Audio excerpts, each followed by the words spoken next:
સુરત શહેરના કોટ સુફીલ રોડ ખાતે સિકોતરા માતાની વાડી પાસે બનેલ ગેરકાયદેસર પાર્કિંગ દિવાલનું સુરત મનપા દ્વારા અંતે ડેમોલેશન કરાયું છે।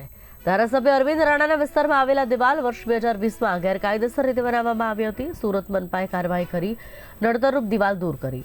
તેના મામલે કોંગ્રેસના નેતાએ નિવેદન પણ આપ્યું છે। પૂર્વ કોર્પોરેટર અસલમ સાયકલવાલાએ ધારાસભ્ય અરવિંદ રાણા સામે આકરા પ્રહાર કરતા કહ્યું કે વિસ્તારમાં ગેરકાયદેસર બાંધકામ થવા દેવામાં આવ્યા હતા, જેના કારણે જનહિતને નુકસાન પહોંચ્યું છે। જેઓ લોકહિતના પ્રશ્નોને વાચા આપવાને બદલે માત્ર પોતાના અંગત સ્વાર્થ માટે અશાંત ધારાની બાબત હોય કે ગેરકાયદેસર બાંધકામની બાબત સંકલન સમિતિમાં હંમેશા ઉઠાવીને વહીવટીતંત્રને બાનબાલ લેવાનો પ્રયાસ કરતા આવ્યા। એ ધારાસભ્યશ્રીને કે જે લોકહિતના પ્રશ્નોને ક્યારે વાચા આપી નથી શકતા, એમના જ વિસ્તારની અંદર વોરા સમાજને આખો રોડ આપવામાં આવ્યો ત્યારે મૌન વ્રત ધારણ કરી બેઠા।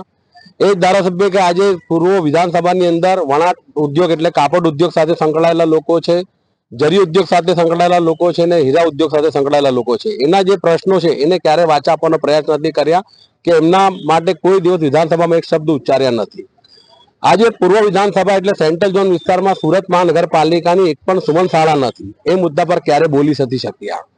પ્રાથમિક સુવિધાની બાબતમાં પણ સેન્ટ્રલ ઝોન બીજા ઝોન કરતા આજે પણ અન્યાય સહન કરી રહ્યો છે, એક શબ્દ એમાં બોલતા નથી અને માત્ર પોતાના અંગત સ્વાર્થ માટે ગેરકાયદેસર બાંધકામના અશાંત ધારાની બાબતની ફરિયાદો અમે તો ઉઠાવે છે ને આજે સેન્ટ્રલ ઝોનના અધિકારીઓએ એમને જે વર્ષ 2022માં પોતાના રાજકીય પાવરથી જાહેર રોડ પર કમ્પાઉન્ડ વોલ કરેલી ગેરકાયદેસર પાર્કિંગ ઊભો કરેલું, એ પાર્કિંગને આજે ડિમોલિશન કરવામાં આવ્યું।